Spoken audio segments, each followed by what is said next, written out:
ආයුබෝවන්. අද මගේ වීඩියෝ එකෙන් ඔයගොල්ලන්ට ගෙනත් තියෙන්නේ ෆේක් නේල්ස් හරියටම දාගන්න විදිහේ ක්‍රමයක්.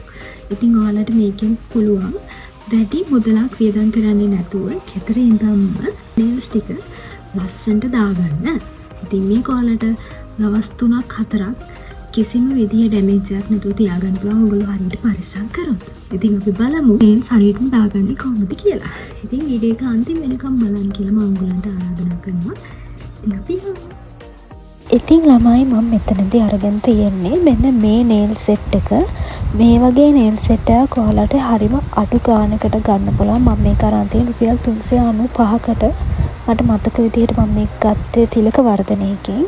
ඉතින් මෙන්න මේකටම හම්බ වෙනවා මෙන්න මේ විදිහේ නේල් ස්ටිකර් එකක්. ඒ වගේම අපිට ඕනේ නේල් රිමූවර් එකක්.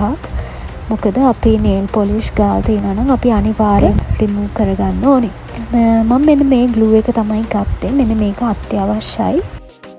අපි මුලින්ම කරන්න ඕනේ නේල් පොලිෂ් ගාලා තියනවා නම් රිමූවර් එකෙන් රිමූව් කරගන්න ඕනේ. මොකද නැත්තම් අපේ නේල් එක හරියට ඇලවෙන්නේ නැහැ.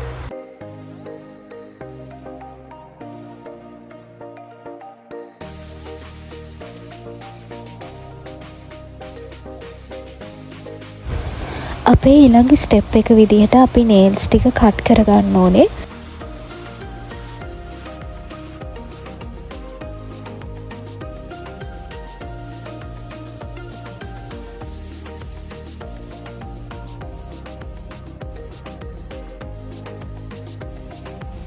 ඊට පස්සේ අපි කියුටිකල් පුෂ් එකක් අරගෙන අපේ කියුටිකල්ස් ටික පිටිපස්සට පුෂ් කරන්න ඕනේ.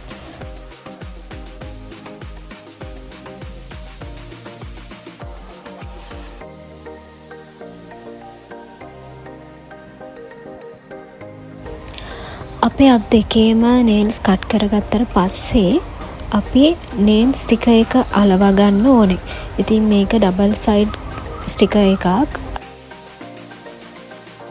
නේල් එකට ගැලපෙන සයිස් එකකින් අපි මේ ස්ටිකර් එක අපේ නේල්ස් 10ෙම අලව ගන්න ඕනේ.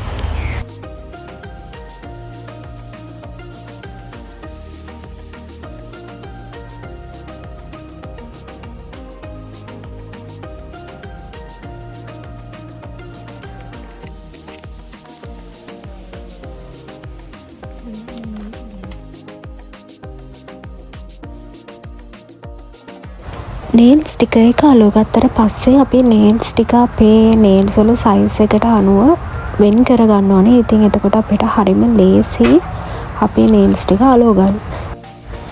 මං කියවනේ ස්ටිකර් එක ඩබල් සයිඩ් එකක් කියලා. ඉතින් මේ ඩබල් සයිඩ් එකේ මේ ඉටින්ම තියෙනවා ඉටි කොලයක් වගේ එකක්. අපි ඒ ඉටි කොලේ කෑල්ල ගලවගෙන ඒක උඩට නේල් ග්ලූ එක දාන්න ඕනේ. නේල් ග්ලූ එක ගාලා හරිම ඉක්මනට කියුටිකල් එක ඇතුළට යන විදිහට අපේ නේල් එක අලව ගන්න ඕනේ.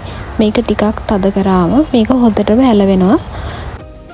කිසිම බයක් වෙන්න දෙයක් නැහැ. ඔයාලට දැන් පේනවා ඇති මේ උඩේ වගේ එක ගලවලා නේල් එක ඇතුළට වෙන්න කියුටිකල් එක ඇතුළට වෙන්න තමයි අපි නේල් එක අලව ගන්න ඕනේ. එතකොට කිසිම විදිහක ආටිෆිෂල් ලුක් එකක් එන්නේ නැහැ. හරිම නැචරල් විදිහට අපිට නේල්ස් ටික සෙට් කරගන්න පුළුවන්.